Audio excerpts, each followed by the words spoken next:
Welcome to Abilene Means Business, the television show of the Abilene Area Chamber of Commerce. My name is James Holland. I'm the Executive Director of the Abilene Area Chamber of Commerce. And this is our monthly show. We kind of talk about what's going on in Abilene and some of the businesses in Abilene. Today I have a couple of guests that are very busy, very hard at work with a project that they're working on that we're going to visit about today. To my immediate right here is Deb Sanders, and she's the chairwoman of the Trails, Rails, and Tails Committee. That's right. And then Michael Hook, who's the events coordinator for that event. And so we're going to share with you some information about it and how it came about and what you have to look forward to Labor Day this year. So kind of go back to the very beginning, because I know this has been in planning for at least a year, maybe two, that I've been aware of it.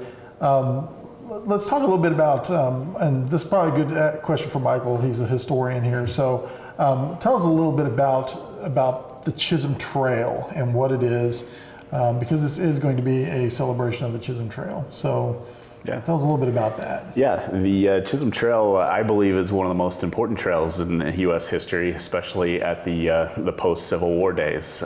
Texas was struggling with their economy, needing to rebuild, and these longhorn were everywhere. At one point, the census captured about 2 million head of longhorn, so it was a good thing to try to bridge that gap between the railroads and the starving longhorn down in Texas. So what Joseph McCoy, who is starting to get some play, we're trying to get him a little bit more recognition in the years that have since passed, but he found Abilene to be that spot where we're going to bridge the gap between a struggling Texas economy to the thriving economies in Illinois and New York. So the trains made that all happen. We are so fortunate to have the trains come through Abilene, but really between the two, it just was a match made in heaven, and Abilene was that spot for 5 years, was the cattle capital of the world. But moving them up the trail had its struggles. They tried and failed up in Sedalia and some other spots, trying to get up there unmolested. Unfortunately, Native Americans, Missouri hillbillies, there was anything and everything that could hit you on your way. So the Chisholm Trail was ideal because it followed the path of least resistance. It was easy terrain to get across, bearing floods and lightning strikes. Other than that, it was a pretty easy move. Still 1,000 miles up that journey, you would run into anything and everything. So we really appreciate these drovers and all their courage, basically on the backlash of the Civil War, all these Confederate soldiers looking for a job. So and what's interesting is Abilene not only becomes the center point for the Longhorn, but also the center point for the Civil War to continue on, because you have all these Northerners, the good Kansans, against all these old Confederate burnouts that were not happy. So yeah, and it's no, you know, Abilene wouldn't be on the map probably if it wasn't for that event, right? Because there were just a couple of shanties around, 10, maybe 12 houses, earthen houses, and you know, we've gone through several phases. We've gone through the cattle phase, which kind of put us on the map. And then we had the industrialist phase, which brought out C.L. Brown and all these other folks. And then the presidential phase, the Eisenhower phase. So, you know, and we're always trying to predict what's the next phase for Abilene. Yeah. We haven't had one in a while. So we're you know, looking for a phase here. Not like a teenage phase where you throw fits and things like that. Yeah. But so, yeah, I mean, that was the birth of the community. And tell us, Deb, a little bit about yeah, that group of people that said, hey, you know, this is worth celebrating again, because it's been quite a while since there's been a celebration of the Chisholm Trail. Tell us how all that idea came about.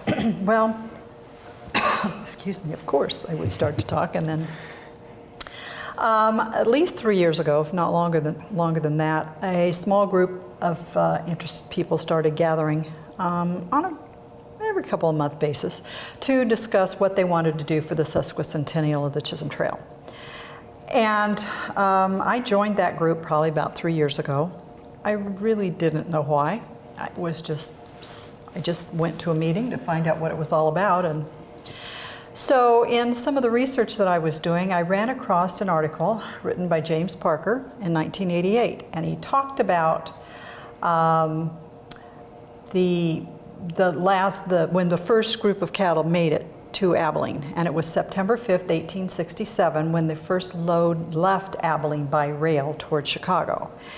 And all the people that were here at the time, the drovers, the buyers, the townsfolk, they all gathered together in a big tent and had a celebration. There was feasting, song, dance, and speeches. And it just seemed that if this is what happened in 1867, this is what should happen in 2017. So that was the beginning of this event, was reading that quote of what happened. And so now that's what we're working on, is the event to commemorate this that happened 150 Well, let's talk a years little ago. bit more about that feasting, because that happens to be my favorite part. I wonder what they were eating back then. But so this group met, and the idea was spawned that we should have a celebration for that, and in the spirit of that first trip down. So you've got quite a few volunteers. Yes, we and I do. would like to name them all. But we know who they are. They know who they are. That's right. If you wanted special shout outs to some of them, that'd be fine. But so the real planning for this event started Started a good year and a half ago. a year and a half ago. Yeah, absolutely. We had to And- do a lot of dreaming first, Yes. just brainstorming. How is this going to work? What are we going to do? Sure. So for either of you, what's kind of go over the general plan for the event? What's it going to look like? He's the man that's put it He's the events together. coordinator, so he's coordinated. We it put out the there. idea together. He's made the plan. Yeah, sure. Yeah, we want to make Saturday be our day. We know there's a lot of surrounding areas that are going to have fantastic things on Monday and Sunday, so we're really wanting to capture Saturday as the focus. And it'll start at 10 a.m. with a parade, and the parade will be historic. And we'll have everything from horse and buggies to saddle clubs to mounted shooters. Now, which day will this be? Saturday, that is September 3rd. Saturday, September 3rd. At 10 a.m. Mark your calendar. Yeah. Working through the streets of Abilene in a little bit different route as well. And we're kind of excited about going down Cedar Street, starting from the fairgrounds, working our way around 7th and coming straight down Cedar. So a little bit more of a historic feel. And we're pretty excited about everything that you'll see on Cedar. Essentially making 2nd and Cedar the center point, just like the Macy's parade, where there's a place for demonstrations and a little bit of 5-minute exhibitions and things. What we're really excited about is we're bringing the Native Americans here to do a spirit dance, and so they'll be doing a demonstration in the parade as well.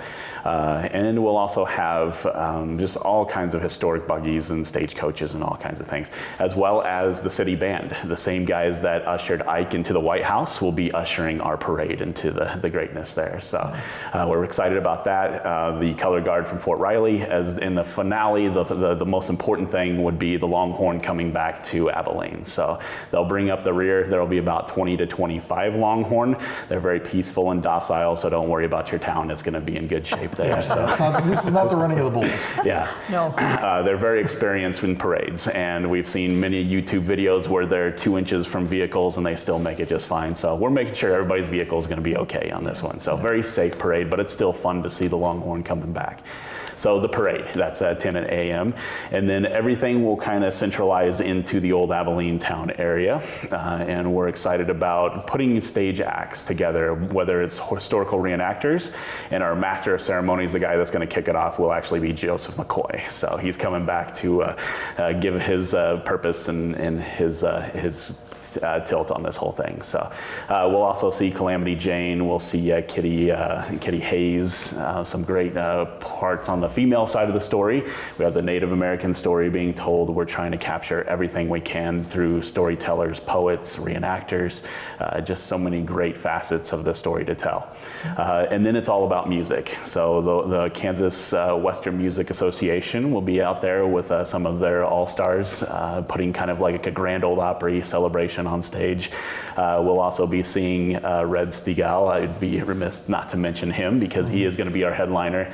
And he has performed for Ronald Reagan, for Johnny Carson. He is the guy when it comes to Texas storytellers. So we're excited about him because it all started in Texas and it's going to end with the Kansas chapter of the Kansas Western Association. So we've got the Chisholm Trail covered from start to finish there. Right, yeah, and so the event down at Old Abilene Town is going to be truly a festival, but it's going to be all also very educational, because I think most of the speeches and some of the other things that are going to be going on the stages are to impart the history of the Chisholm Trail onto the folks that are there listening. Yeah. But there's going to be good food and there's gonna be a lot of vendors fun. and all those types of things and things for the kids. And If I can throw one thing in, I think this is really important. We have a local citizen who has written her own That's right. melodrama. Yep. And it will be performed by the GPT, Great Plains Theater, for us, but it is called The Rose of Texas Street. So you don't want to miss that, written by Teresa Weisauer. Right. Yeah, she's one of the aforementioned volunteers in this, That's exactly this organization, and doing a great job. And I can't imagine trying to write a melodrama, let alone the time that she has done it, and to get the Great Plains Theater involved. And one of the things is that this is going to be a great time. And the more people in the community that take advantage of it, the greater time it's going to be for everybody. And I think getting those other organizations, people with talent involved, both locally and regionally, is going to really make this an event worth going to. But let's keep in mind that this is 2016. This is not 2017, correct? Right. And so this is not the say that big word sesquicentennial. Right. 150th This is the year. kickoff. This is the 149th year this year. There you go. So, but next year's is going to be even bigger and better because it is the actual event. Yeah. Right. So something that we have going on this year, as well as there will be a Trails, Rails, and Tales film festival going on at the Visitor Center in the Eisenhower Presidential Library, Museum, and Boyhood Home. And so they will be running Western videos and some Abilene videos during the event.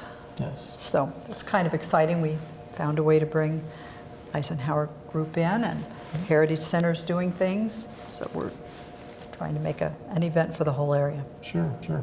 And I think there's probably a lot of outside organizations involved with this too. I know that both of you have been to meetings with people in Oklahoma and Texas, because of course the Chisholm Trail began in several different locations apparently down in Texas.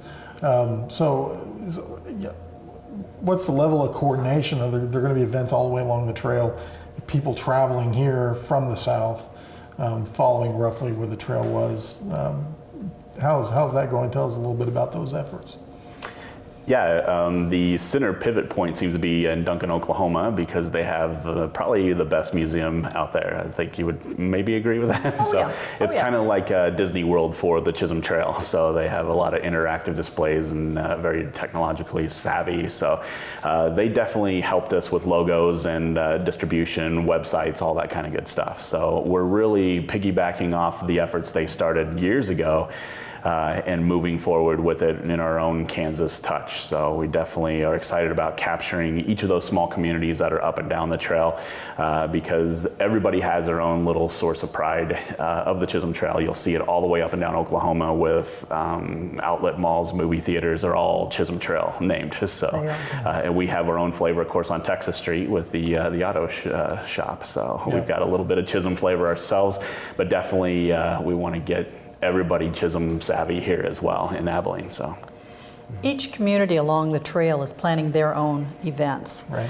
We, as the three-state group, have agreed that April 1st, 2017 was going to be our kickoff day for the celebration. Because it's the beginning of spring, it's sort of the beginning of travel season. People are starting to think about their summer vacations and what there is to see and do. So each of the communities along the trail is coming up with what they want to do to present to the world on April 1st, 2017, so we can get major media attention all the way up and down the trail to make the country and the world aware that 2017 is the sesquicentennial of the Chisholm Trail. So that's pretty exciting. Yeah, absolutely.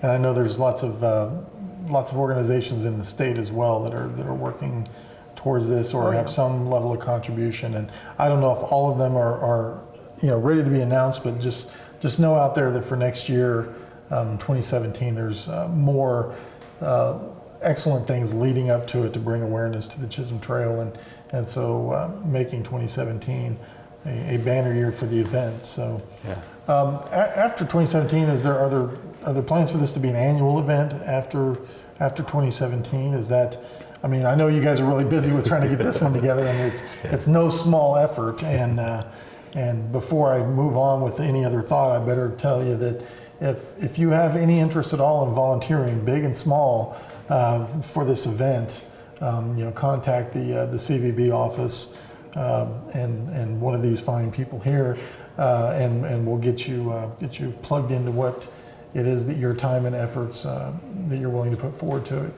can muster. So, so there will be opportunities. Look for that. There's volunteer packets. They're going to be distributed. So, no, that's there. But moving back on to future plans, I mean, has that been talked about? Is there any longevity plan related to it? My thought is we need to get through 2017, Sure. and as soon as that's over, when we have our wrap up and we see how everybody feels, see what the bottom line is, then we can make decisions as to whether we're going to move forward or not. That Sure. would be my take. Yeah. What do you think? Well, 1867 was just a small part of that because McCoy got here in July and he had put up a hotel in the Western Stockyards, and only about 30,000 had actually made it across that year. So I would like to pay homage to the years that passed beyond that, to all the way to the end of '71 when Wild Bill was essentially pushed out. So there's so many great anniversaries, so many celebrations that we'd have for those 5 years, and then beyond that, certainly Abilene's 150th celebration will come up as well. So we've got a lot of things coming up to celebrate, and certainly this would be September. First part of September is the best time to do it, because that's when we became a town that was just a rail stop and 12 log cabins to quite a cosmopolitan, the cattle capital of the world at one point. So. Yeah. Plus the weather is a little more moderate than it is right now. Here in the middle of July. That's the hope. Yeah, let's hope. Yeah. If we got a string of 100-degree days like we've had here lately in September, that's not going to be good. But very good. Well, is there anything else you think we ought to add that you'd like to let people know to either volunteer or to get involved in this effort? I would very much like to say we need help. A handful of us cannot do this on our own, so please step forward, volunteer. It'll be fun. I mean, you'll get to do all kinds of fun things, but if you are technical or savvy at all, go to volunteerlocal.com, and on that website we have a place where you can go and see all the different things that are available that you can sign up to volunteer for. And then we'll get times worked out with you and schedule training, and you can come be part of the festival. We would love to have your help. Thank you. And Michael, what's your phone number?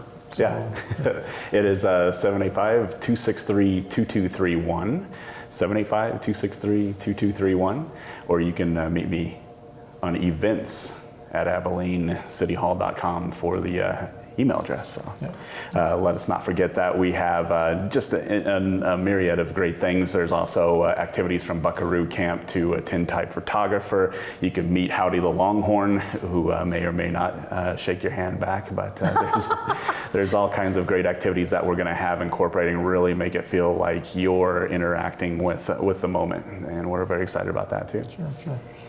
Yeah, and a comment about from the Chamber of Commerce standpoint, all of these events bring people into town and keep people in town if it's a weekend and a lot of locals are leaving. So every time there's an event like this, it behooves the larger community, the business community, everybody to get involved in it, because it's good for your business to get Yes, it is.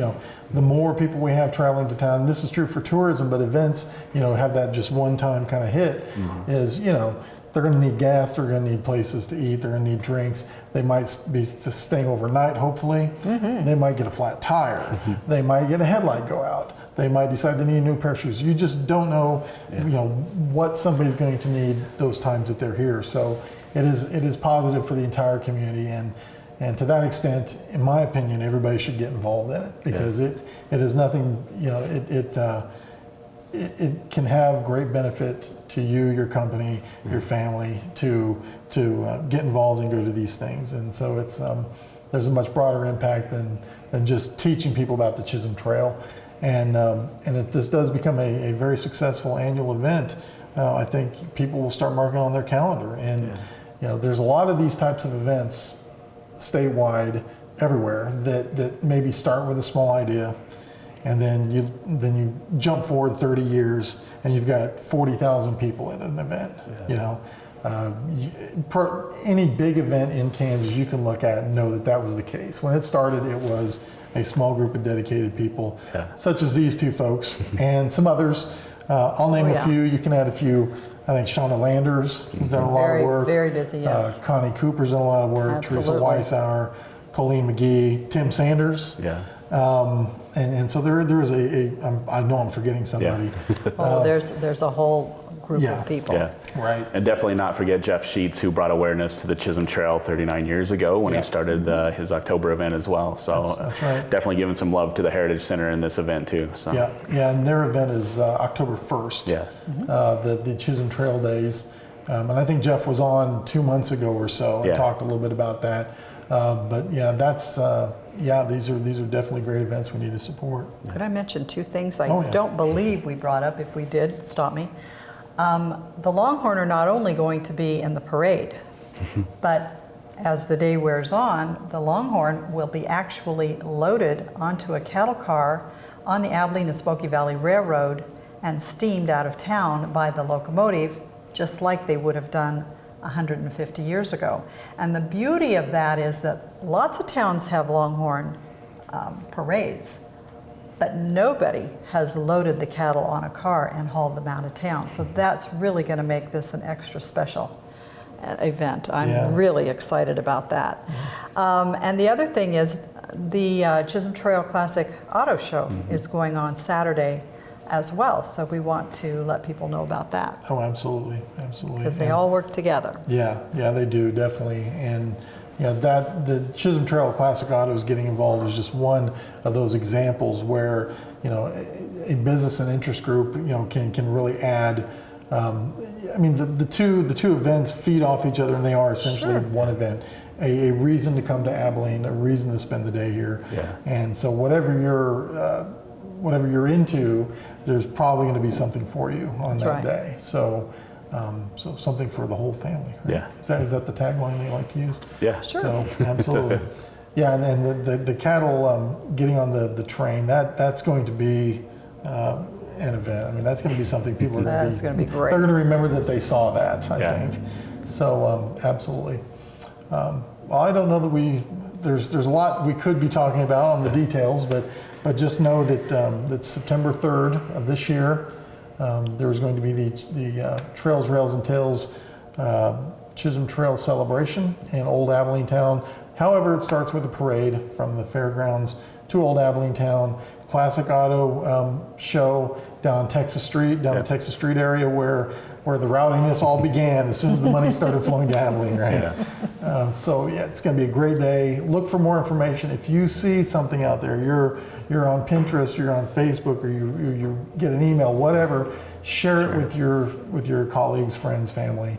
And let's really get the word out on this, because these things are important to Abilene. They're important to our history, our heritage, our economy, and there's lots of fine people behind it trying to make it happen. So, and hopefully that will include you one of these days. So, with that, I think I'd like to thank Michael. Thank you. And Deb. Thank you very much. Sanders. Appreciate it. I appreciate it. Michael Hook. Two very dedicated people here, and I hope you will support the efforts. So, this is James Holland for the Abilene Area Chamber of Commerce signing off. Stay cool, and we hope to see you in Old Abilene Town in September.